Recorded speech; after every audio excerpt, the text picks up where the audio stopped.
Juriscast, o seu podcast jurídico. Olá, entusiastas da inteligência jurídica, sejam todos bem-vindos a mais um episódio do Juriscast, o seu podcast jurídico. Muito obrigado, e advogadas, advogados, pela sua presença em mais um episódio. É muito bom estar aqui com você. E hoje nós vamos falar sobre ativos judiciais. Esse é o tema de hoje. Vamos falar sobre melhores práticas na negociação de ativos judiciais. E por isso você tem que ficar aí e acompanhar esse episódio com a gente até o final. Mas antes, como de costume, vamos fazer o agradecimento aos nossos apoiadores que incentivam esta conversa, essa troca de conhecimento a respeito de temas jurídicos tão interessantes e tão poucos conhecidos em alguns momentos, como é o caso de hoje. Este episódio aqui, todos os demais episódios do Juriscast e do Debate Legal, são incentivados pelo curso de Direito da Univille. Sim, um curso de Direito com 25 anos de história, detentor do selo OAB Recomenda. Então, se você quiser conhecer um pouco mais sobre esse curso, basta acessar univille.br/direito. Quero aproveitar também esse momento de agradecimentos e recados paroquiais e avisar vocês que estamos em vídeo no YouTube e no Instagram, onde já se viu o Instagram, no Spotify, tá? Então no Spotify e no YouTube estamos em vídeo, você pode conhecer os nossos rostinhos e nos demais canais de consumo aí de áudio, né, de podcasts, você também pode acompanhar todos os episódios que são gratuitos do Juriscast para você e eu continuarmos evoluindo o nosso conhecimento jurídico para fazermos uma realidade jurídica cada vez mais eficiente para todos nós. Independente de onde você esteja acompanhando esse episódio, não deixe de seguir, seja no YouTube, no Spotify, siga aqui o Juriscast para você receber os avisos dos próximos episódios e também deixa aí o seu joinha, o seu coraçãozinho, avalie com estrelinhas a qualidade desse episódio se você está gostando dele, tá bom? É isso aí, feitos aí os agradecimentos e os avisos, vamos ao que interessa, vamos ao episódio de hoje falar sobre ativos, negociação de ativos judiciais e para isso, como de costume, a gente tem uma especialista aqui no tema, doutora Thelma veio aqui falar com a gente sobre esse tema tão legal, doutora Thelma Garcia, e ela que é advogada com especialização em Direito Digital e mestrado profissional em Direito Empresarial pela FGV. Ela tem 10 anos de atuação, passagem por constituições de fundos de investimento, passagem também pelo tributário aí do mercado financeiro e em contratos de transferência de tecnologia. Então, para a gente falar aí sobre as melhores práticas na negociação de ativos judiciais, eu quero que vocês aí da audiência junto comigo deem as boas-vindas à doutora Thelma Garcia. Seja muito bem-vinda ao Juriscast. Olá, Thiago. Bem, obrigada pela oportunidade de estar aqui para a gente falar um pouquinho sobre a cessão dos ativos judiciais. Então, agradeço bastante aí a oportunidade. Espero que a gente tenha um bom papo. Legal, com certeza vai ser um bom papo, porque eu tô curioso. Eu sempre estudo um pouquinho os temas quando eu vou conversar aqui com os convidados do Juriscast e quanto mais eu estudo algo que eu não conheço, mais curiosidade eu tenho. Imagino que a nossa audiência seja assim também. E normalmente eu já começo pedindo um pouco de contexto para o entrevistado que está aqui, porque a nossa audiência ela é jurídica, mas ela é de atuação variada, né? Temos advogados de empresas, de escritório, estudantes de direito, bacharéis e provavelmente nem todas as pessoas entendem, né, do que se trata a negociação de ativos judiciais, a cessão de ativos judiciais. Então, para isso, eu gostaria, para que a gente alinhe esse conhecimento antes de aprofundá-lo, eu gostaria que você falasse um pouquinho sobre do que se trata, né? O que é, o que não é esse tema e por que é tão legal a gente estar falando sobre ele agora. Perfeito, claro. Em termos gerais, né, a venda de ativos judiciais é a cessão de créditos decorrentes de processos judiciais. Então, eles são cedidos de empresas, né, partes autoras ou pessoas físicas, para fundos de investimentos ou empresas que querem fazer um investimento específico, né, decorrente da sua carteira de investimentos. Então, hoje, a gente tem um poder judiciário que é um dos maiores do mundo. Então, a gente tem uma gama muito grande de processos judiciais e uma grande parte desses processos, eles geram créditos, né? Créditos judiciais que não são líquidos, então a gente não tem uma liquidez para transferir esse crédito a qualquer momento, a qualquer hora, né? Então, eles são... a gente tem também, além de ter a maior quantidade de processos judiciais, né, de todos os poderes judiciários, mais ou menos, a gente tem uma das justiças mais demoradas do mundo e uma das mais caras também. Então, manter um processo judicial ativo também é é custoso e é um judiciário que muitas vezes ele é ineficiente. Então, você já entra no judiciário porque você teve uma lesão, você demora para receber e acaba sendo lesado de novo pela demora, por todo o custo que você tem para ter só um direito seu, né? Receber um direito seu que foi lesionado. Então, no contexto ali de fundos de investimentos, né, o que acontece? Os fundos de investimentos são compostos por investidores profissionais que são acostumados a pegar diversificar a sua carteira de investimentos e eles veem vantagem, né, numa diversificação, numa certeza, como se fosse uma garantia de recebimento de crédito, um investimento de baixo risco em processos judiciais. Então, diferente do advogado, que o métier dele é tocar o processo, o investidor, né, o advogado tem um métier no seu próprio escritório, né? Então, o escritório dele é que provém a renda dele, né? Então, o fundo de investimento, ele tem um métier que é botar o dinheiro e receber o retorno do seu investimento ao longo do tempo. Então, são duas expectativas que se alinham. O advogado, por constituir um crédito judicial, né? Então, ele tem todo aquele métier para conseguir declarar um crédito judicial. E o fundo de investimento, ele tem ali o seu tempo de retorno. Então, quando as duas oportunidades elas se casam, né, você tem uma boa negociação, tanto para um advogado quanto para um fundo de investimento. Então, é a possibilidade da gente pegar uma parte que teve uma lesão, né, de algum direito, tem um crédito a receber, e aí vender ela para um fundo de investimento, dando liquidez a esse crédito no momento da negociação. Então, ela vai receber, e aí toda a parte burocrática de acompanhar o processo, esperar anos, ela passa isso para o fundo de investimento, que vai ter o retorno lá na frente. Então, dinheiro para ele hoje, né, é mais barato para ele pagar hoje e receber lá no futuro. E para a parte é muito mais vantajoso para ela receber agora e dar o retorno lá, e dar o andamento nos sonhos dela, né? Entendi. Legal. Então, a gente está falando aqui, né, de repassar um processo e quem está passando esse processo, essa carteira de processos, consegue, né, rentabilizá-los no momento, e quem vai tratá-los, né, e receber lá na frente, logicamente vai receber um pouquinho mais por isso. Entendi a lógica. Vou fazer uma pergunta capciosa aqui, porque recentemente a gente estava falando, né, por conta do marketing jurídico, algumas law techs, legal techs foram acionadas pela OAB por conta de mercantilização, né? A OAB tem uma preocupação em defender os advogados ou defender o mercado jurídico como um todo. Então, a minha pergunta aqui poxa, você falou aí de fundos, né, que compram esses ativos. Qualquer um pode comprar, tem que ter algum fundo específico, tem que ter algum tipo de especialização, algum tipo de regulamentação específica, algum tipo de permissão específica, sim ou não? E do lado da OAB também tem algum tipo de regulamentação, algum tipo de melhor prática que os advogados aqui que estão nos ouvindo devam conhecer, ou é algo assim, que é tranquilo, é de mercado, é possível fazer sem nenhum tipo de problema ou embaraço por conta de entidade reguladora e OAB no caso?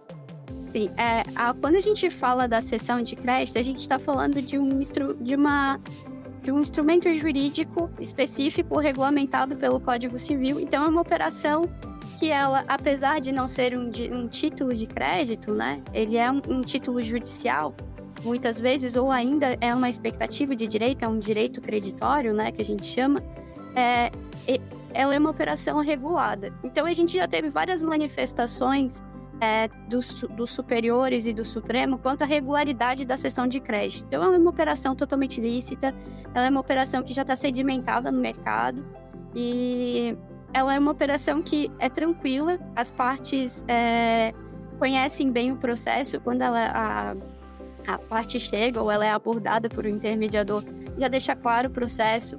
Os fundos que compram, eles são registrados na CVM, então antes da parte negociar, ela pode conferir os registros na CVM, porque principalmente aqui na Direcionativos, a gente trabalha bastante com fundos de investimentos de direitos creditórios não padronizados. Então, essa é uma atividade que a captação dos investidores profissionais aberta, né, ao mercado, investidores profissionais, né, que já tem mais de 10 milhões investidos em bolsa, ela é uma operação que decorre de registro na CVM. Então, é uma atividade regulamentada pela CVM, mas empresas também podem fazer a cessão de crédito, desde que, enfim, tenham a disponibilidade de dinheiro. Vamos supor, uma empresa também pode fazer a compra desse precatório para fazer compensação, mas o que o ideal, né, é você trabalhar com fundos regulamentados, conhecer bem o processo, que é uma operação segura, já está sedimentada no mercado. Recentemente, em 2021, a gente já viu bastante dúvida, né, aqui na nossa atuação sobre a cessão de créditos trabalhistas. Então, quando a gente fala de cessão de créditos judiciais, a gente não necessariamente está falando exclusivamente de precatórios, né, que é o mais conhecido no mercado. Então, quando a gente conversa, você compra precatório? Sim, a gente compra precatório, esse é o mais sedimentado de todos. Mas a gente também atua com trabalhistas. E, recentemente, em 2021, finalzinho do ano, teve uma decisão que ela tirou toda e qualquer dúvida de que é possível, sim, haver cessão de direitos trabalhistas. Inclusive, é uma forma de você... por mais que a justiça do trabalho ela seja mais rápida, né, do que uma justiça comum ou do que uma federal, ela está trabalhando com direitos, muitas vezes, das pessoas que estão sem renda, né? Então, você fazer essa cessão, para quem está ali precisando de dinheiro, às vezes, para uma justiça atuar em 1, 2 anos, é muito rápido. Mas para uma pessoa que perdeu o emprego e tem aquele direito para receber e já teve a violação, às vezes 2 meses é bastante tempo, né? Então, a própria Justiça do Trabalho já regulamentou e já entendeu que é válida, né, a cessão de direitos creditórios na esfera trabalhista também. Então, é uma atividade que ela pode ser regulamentada quando a gente está falando de fundos de investimentos, FDICs, NPs, mas ela também pode acontecer por empresas, né? Desde que, utilizando aí um instrumento de cessão de direitos creditórios, né, com antecipação de crédito, e aí por uma atividade, um processo regulamentado com empresas que estejam ativas, né, e com as suas boas práticas, sites, comunicação, tudo funcionando perfeito. Legal. Vou colocar aqui agora o chapéu da audiência novamente. Imagino que existam aqui na audiência escritórios de advocacia ouvindo e pensando, eu tenho aqui uma carteira no meu escritório, será que tem negócio para mim nesse negócio aí de cessão, né, de ativos judiciais?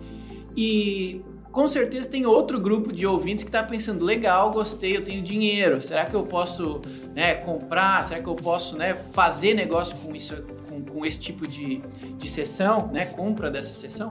Então, para você que trabalha exclusivamente com isso, né, que tem uma atuação já consolidada e com muita experiência na área, eu gostaria que você esclarecesse para a gente, para a audiência, a quem interessa comprar, né, esse tipo de ativo, esses volumes de ativos, essas carteiras de ativos judiciais, e a quem interessa vender. Quais são as características que normalmente você encontra nas pessoas que estão querendo comprar e vender esse tipo de ativo, para que quem está lá ouvindo se veja nesse negócio. Opa, posso vender, posso fazer um dinheirinho rápido, ou não, posso comprar, posso fazer parte desse negócio. Como é que se caracteriza aí as características de quem compraria e venderia esses títulos, essa seção aí de ativos judiciais?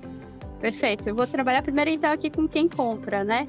Quem compraria os ativos judiciais geralmente são investidores ou que veem uma possibilidade de diversificação de carteira, né, em ativos judiciais, né, e que eles trabalham, que estão acostumados ou que essa não provém a principal renda deles, né? Eles já têm os seus negócios principais, então eles colocam dinheiro ao longo do tempo, sabendo que não vão precisar desse dinheiro no prazo médio e longo prazo, né? Que seria de 2 a 5 anos, mais ou menos.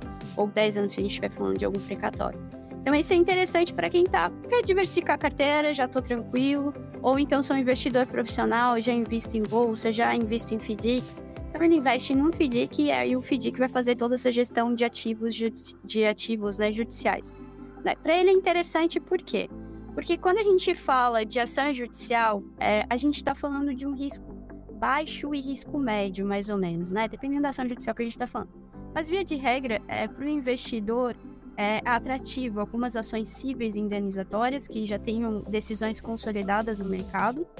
A gente tem uma previsibilidade, mas que para a parte que está ali recebendo, vai demorar muito tempo para receber, para ela receber esse valor. Então, para ele é tranquilo, ele tem uma certa previsibilidade, um risco de médio a baixo, né? E se a gente está falando de precatório, ele já tem aquele título constituído, aquele título judicial constituído. Então, para ele é muito vantajoso também colocar esse dinheiro. Ele vai receber a correção de juros da própria Selic, atualização, a partir de 2022 ali, que são os títulos que veio a correção com a PEC, né? Então, ele vai ter um retorno seguro, então baixíssimo risco, o investimento em precatório. Ele fica um pouco ali instável em questão político-econômica, que nem até ano passado, até a PEC de 2021, a gente tinha ali um cenário nos precatórios federais, por exemplo, que é o precatório emitido até 1º de julho, ele seria pago já no ano seguinte. A partir de 2º de julho, ele seria pago no próximo ano, de acordo com as leis e as diretrizes orçamentárias. Ele fica dependente do cenário político-econômico, por quê?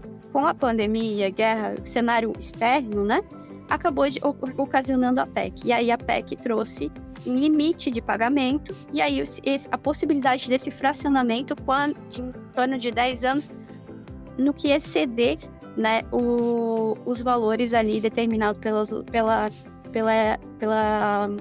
LOA, né?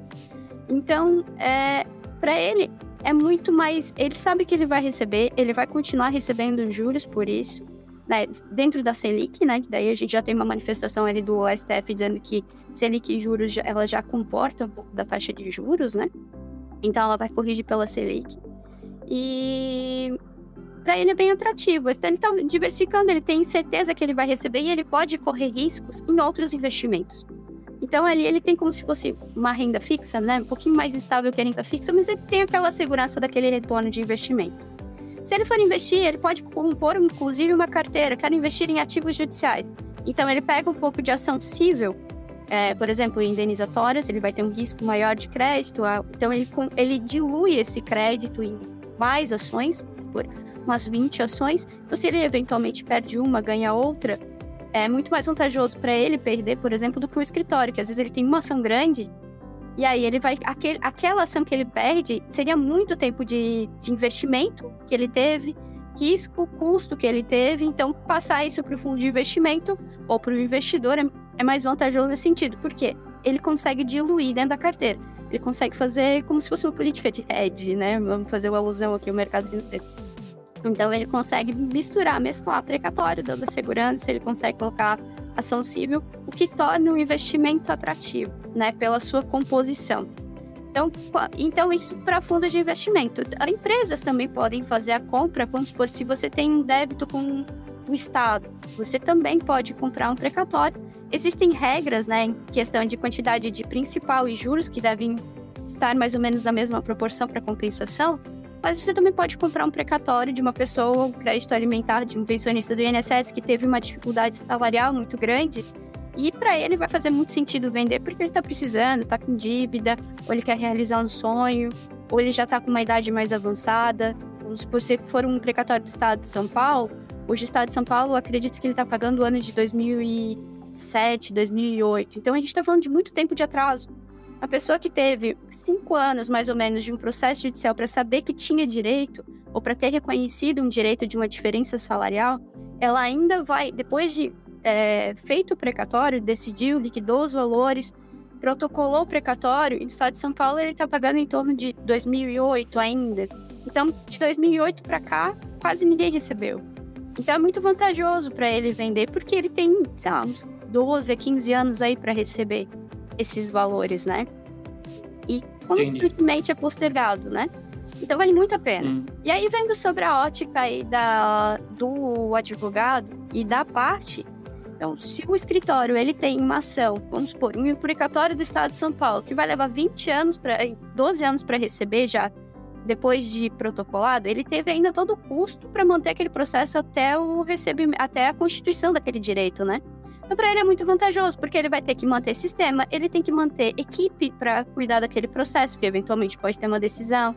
Então, ele tem que manter constantemente daquele processo, ele vai ter que pagar alertas de estimações, e o quanto que ele poderia estar otimizando essa equipe. Então, por mais que ele venda, ao final, quando ele receber esses honorários, talvez o lucro que ele teve do recebimento já tenha sido consumido por um custo invisível muito grande ao longo dos anos.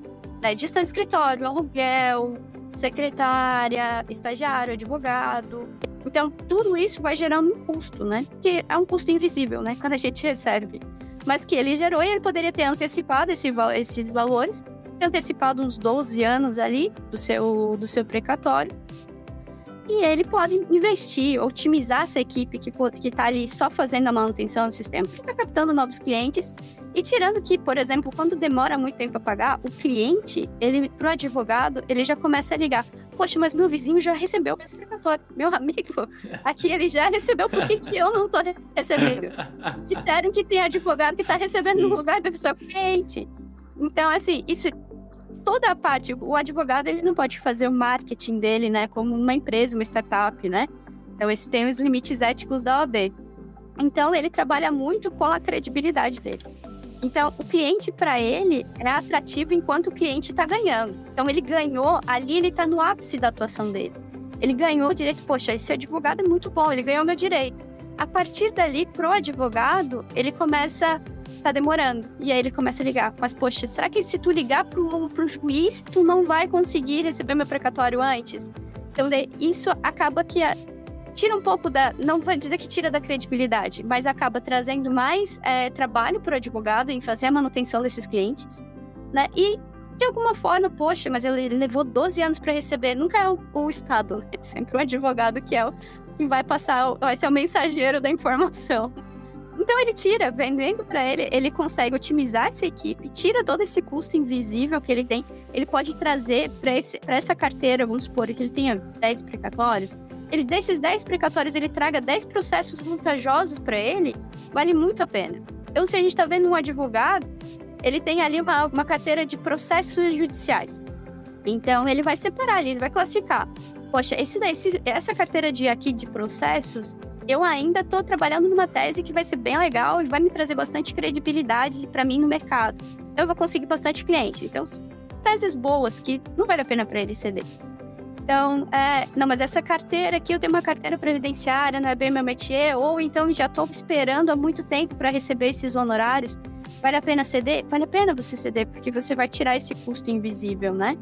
Ou então são processos judiciais que, poxa, são clientes bons, mas o cliente também está precisando de dinheiro e para mim só está atrapalhando dentro aqui não tem mais tanta atuação nesse processo, ou ele não vai me agregar em nada se eu ganhar, não vai me trazer credibilidade, o cliente já é meu. Então, esse tipo de processos, ou o meu cliente está precisando de dinheiro, você pode ceder, inclusive ofertar para o cliente, porque para o cliente é muito vantajoso. Se ele está precisando de dinheiro, às vezes mais vale ele vender um precatório ou vender um processo judicial civil ou societário, porque para ele é mais vantajoso do que pegar um crédito junto ao banco, que vai ter um juros muito maior do que os juros que ele tem para receber do precatório. Então, essa é uma operação... Legal, entendido. Bem atrativa, né, para as partes, né, tanto para o advogado quanto para o investidor. Sensacional, gostei. Essa doutora Thelma, né, Thelma Garcia, falando com a gente aí sobre melhores práticas na negociação de ativos judiciais. Um tema super legal que provavelmente fez brilhar os olhos aí de alguns advogados que estão nos ouvindo. Antes de eu seguir para o próximo item, eu quero pedir para você que está nos ouvindo para seguir a mim, @Thiago Facchini nas redes sociais. É um prazer me conectar com cada um de vocês. As redes sociais são para socialização, então me siga lá, socialize comigo. E claro, siga aqui o Juriscast, os canais do Juriscast, para que você receba os avisos dos próximos episódios. Comente esses episódios, avalie esses episódios para eu saber se estamos criando aqui episódios legais, conteúdos legais, se você está gostando do que a gente está trazendo aqui para você conhecer e evoluir junto conosco. Tudo bem?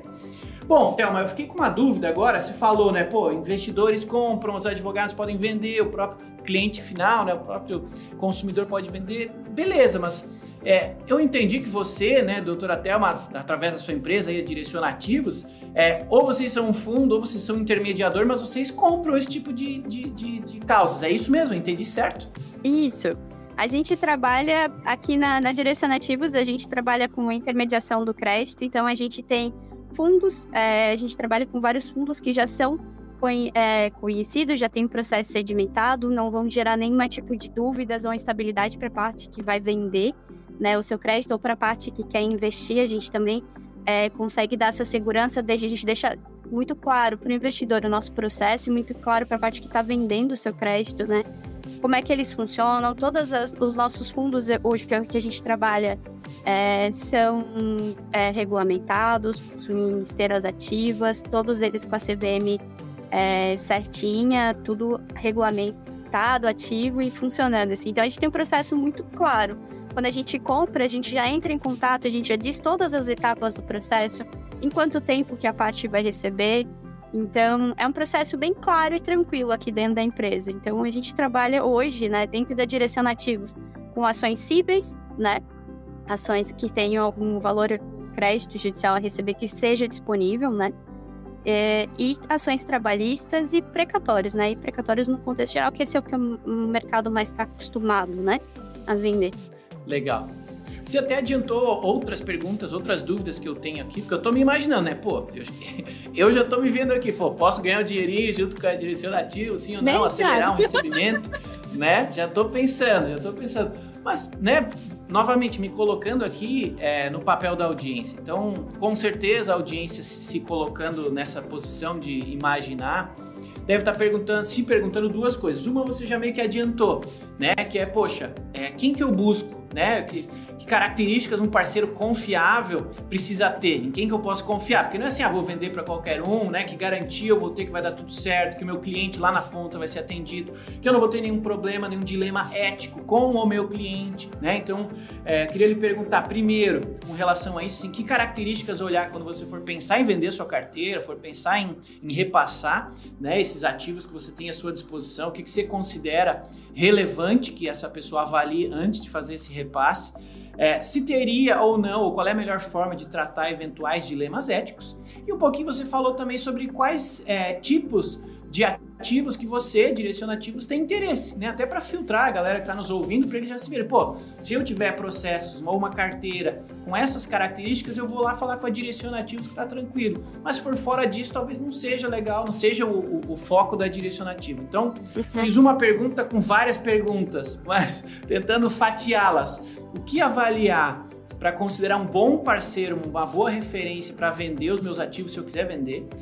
Se há ou não há algum dilema ético nisso que precise ou que deva ser tratado? E por fim, se for vender para direcionar ativos, que tipo de carteiras e processos vocês estão buscando, têm interesse em negociar? Não, perfeito.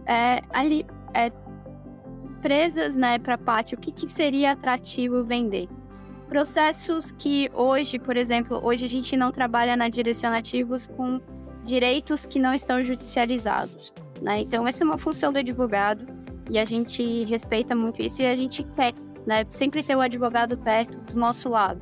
Então, processos judicializados, preferencialmente que já tenham uma sentença, né, com direitos a receber, direitos disponíveis. Então, pensão alimentícia, a gente já não pode receber. Então, não são direitos disponíveis. Então, tem que ser um direito disponível, um crédito, uma discussão contratual. Então, derivado do cível, né? Poxa, teve um atraso de obra, preciso receber o valor do meu imóvel. E já teve uma decisão judicial e, eventualmente, já teve um tema repetitivo. Isso tudo a gente tem bastante interesse, né, na compra. Então, que já estejam ali no estágio já a partir de segunda instância, numa apelação. Processos trabalhistas também que tenham rescisão, valores, indenizações também, danos morais a gente também pega. Né, desde que também já estejam ali com uma decisão em recurso ordinário, e tributários. E aí o tributário a gente vai pegar sempre um pouquinho mais no estágio avançado, porque sempre existe uma constitucionalidade envolvida, né, que inclusive ela é muito vantajosa para o advogado constituir a sua credibilidade, né, até ele ter essa decisão final, especialmente dos tributários, né. Então, os tributários a gente compra ali, mas já quando já está próximo ali da liquidação, já tem um valor em controvérsia, a gente já consegue tramitar processos previdenciários, né? Que tem contra o INSS, contra alguns fundos de previdência privado, contra contra empresas públicas, a gente também faz esse tipo de negociação. E teses consolidadas que estão ali só aguardando o pagamento, a gente também trabalha bastante nisso. Então, quando a gente vai ver tendo essas características desses processos, é bem interessante, principalmente se você tem um processo, é viável também, a gente negocia, a gente analisa, e se você tem uma carteira também, você pode chegar, apresentar a carteira pra gente, a gente faz uma boa proposta, a gente também pode eventualmente, a gente pode te ajudar a investir esse dinheiro dentro do seu próprio escritório, pode te ajudar a levantar alguns KPIs, alguns indicadores, daí, tipo, um ROI por aí dos processos que você tem ativo, para você saber em que tipo de processo, beleza, eu recebi esse dinheiro, onde é que eu vou investir ele dentro do meu escritório, né? Qual que é o custo desse novo processo que eu vou investir, que eu vou captar, qual que é o custo dele dentro da minha operação. Então, os cálculos aí de ROI, margem de lucro líquida, margem de lucro bruta. Então, isso tudo a gente consegue junto, quando a gente tem uma carteira de processo que a gente está adquirindo, a gente também tem essa preocupação em saber onde que ele vai investir esse dinheiro também para trazer muito mais retorno para ele, porque quanto mais retorno o escritório tiver, para a gente também é vantajoso, porque a negociação ela tem que ser boa para os dois lados, né? Então, trabalhando ali com... Sempre, né? Então, quando a gente tem um processo, a gente vai fazer a sessão, principalmente com o advogado, né? Empresa é sólida, tá ativa, tem registro CVM, chegou o contrato, né? O que é importante a gente analisar nesses contratos de cessão? É que eles tenham o principal condicionante, né? Que é a validade do contrato está condicionada ao pagamento. Então, você nunca vai passar um contrato de cessão para receber o valor em 2, 3 dias depois. Não, ele está condicionado ao pagamento. Se não tiver pagamento, ele não é válido. E aí depois, né, assinou o documento, fez ali as certificações, autenticidade, conhecimento de firma, ou então isso via digital, aí a gente efetua o pagamento ali em 2, 3 dias úteis e o advogado já está com dinheiro disponível para ele fazer a aquisição. Então, isso é bem importante também dentro do trâmite, né? O que é importante dentro do trâmite da sessão? Principalmente esse pagamento está condicionado. Então, ele pode mandar esse contrato, aguardar 2 dias, que é uma operação extremamente segura, né? E com fundos que estão ativos na CVM, que possuem, né, várias, tipo, as gestoras, né, que já estão ativas, que possuem vários fundos nesse sentido e nesse contexto. Então... Maravilha. Era isso. Legal. Agora, indo para o final da nossa conversa aqui, mas novamente eu fiquei com outra curiosidade, pensando como advogado, qual é a dúvida que o advogado vai ter, né? Poxa, invisto mais tempo e dinheiro, né, numa causa para ganhar um pouquinho mais lá na frente, ou, né, repasso essa causa aqui, consigo rentabilizá-la mais rapidamente, talvez não na mesma proporção, mas mais rapidamente. Acho que esse cálculo, né, do custo ao longo do tempo de uma causa pode gerar confusão na cabeça de alguns advogados, pode ser difícil de calcular, pode ter gente que nem pensou nisso ainda, está pensando nisso agora. Como é que é a sua experiência nesse caso? Assim, no geral vale a pena? Sempre vale a pena? Depende da estrutura do escritório, do número de pessoas? Como é que costuma ser esse cálculo desse ROI que você falou, né? Desse retorno do investimento, ou do quão interessante é essa antecipação para o escritório, para o advogado? Tem uma metodologia, tem uma calculadora, tem uma consultoria de vocês, ou assim... cada um faz o seu cálculo e vamos ver no que dá? A gente costuma usar vários cálculos ali, né? Então, a gente costuma ter principalmente os principais perfis, né? De processos, determinar dentro do escritório quais são os principais perfis desse processo e quanto tempo que ele costuma andar. Aqui dentro da Direcionativos, a gente costuma, quando a gente investe uma tese, a gente costuma ter uma previsibilidade e montar alguns dashboards aqui de quanto tempo a gente prevê que essa causa vai andar ainda para frente com base aí num histórico de processos. Então, para um advogado, para ele calcular, por exemplo, o ROI, ele vai ser calculado, ele pode usar essas métricas de várias formas, né? Ele pode pegar isso ao final do ano e saber o custo geral do escritório, ou ele pode pegar isso individualizado pelo processo. Então, se ele pegar pelo processo, qual que é o custo dele? Isso é um grande desafio para o advogado. Saber qual é o real custo dele, quanto que esse processo consumiu dos meus advogados via timesheet, estimativa de horas, usou quanto da minha estrutura hoje, né? Então, ele pega esse custo, se ele tem ou ele estima. O ideal é sempre que ele tenha esse custo, né? Quantas horas isso custou do meu advogado especializado? Quantas horas isso custou do meu administrativo para gerir isso, né? Então, ele pega todo esse custo ao longo dos anos, pega a quantidade de processos dele, ele deve ter vários sistemas dele ali funcionando, né? Então, um sistema que peticiona, um sistema que faz a gestão, divide ali, faz uma conta ali meio rápida, ali, divide pela quantidade de processo e vê mais ou menos quanto que aquele sistema custa para aquele processo, né? E aí ele pega, né, tira o quanto que ele recebeu desse processo, tira o custo, divide pelo custo e vai dar em números absolutos, e aí ele multiplica ali pelo percentual e aí ele tem uma estimativa de quanto aquele processo rentabilizou. O ROI, ele não trabalha no tempo, né? Então, tipo assim, se eu tivesse investido esse dinheiro aqui em 2020, quanto que eu teria hoje para fazer esse comparativo?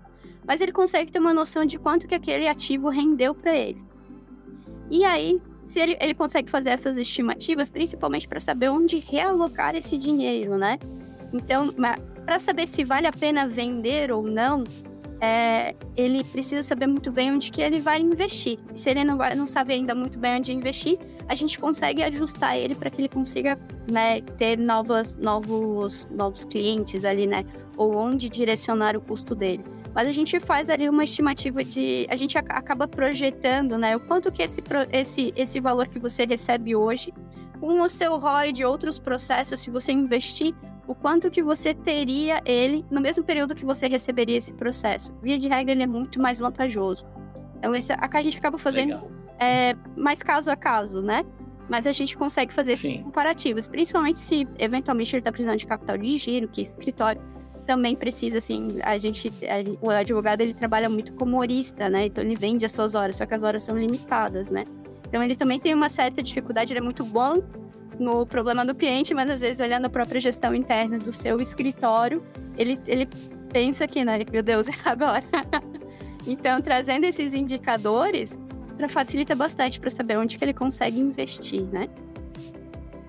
Maravilha, maravilha, gostei e entendi que toda ajuda é bem-vinda nessa hora, né, para fazer um bom investimento, para fazer uma boa alocação aí dos recursos e, acima de tudo, tomar a decisão correta, se vale a pena ou não ceder esses ativos, né, repassar esses ativos, e entendi que vocês ajudam nessa hora. Então, para a gente terminar aqui a nossa conversa, entendo que é um assunto complexo e eu gosto sempre de terminar pedindo referências para que a nossa audiência continue estudando o tema, continue dando um passo extra depois de finalizar a audição desse episódio. Então, quero lhe pedir a gentileza que você repasse aí para a audiência como que eles podem fazer para, né, entrar em contato com a doutora Thelma, com a Direcionativos, e se você tem alguma outra recomendação de tema, vídeo, curso, pessoas, arrobas aí para a gente ajudar a nossa audiência a continuar se aprofundando mais nesse tema tão divertido que a gente descobriu por aqui hoje.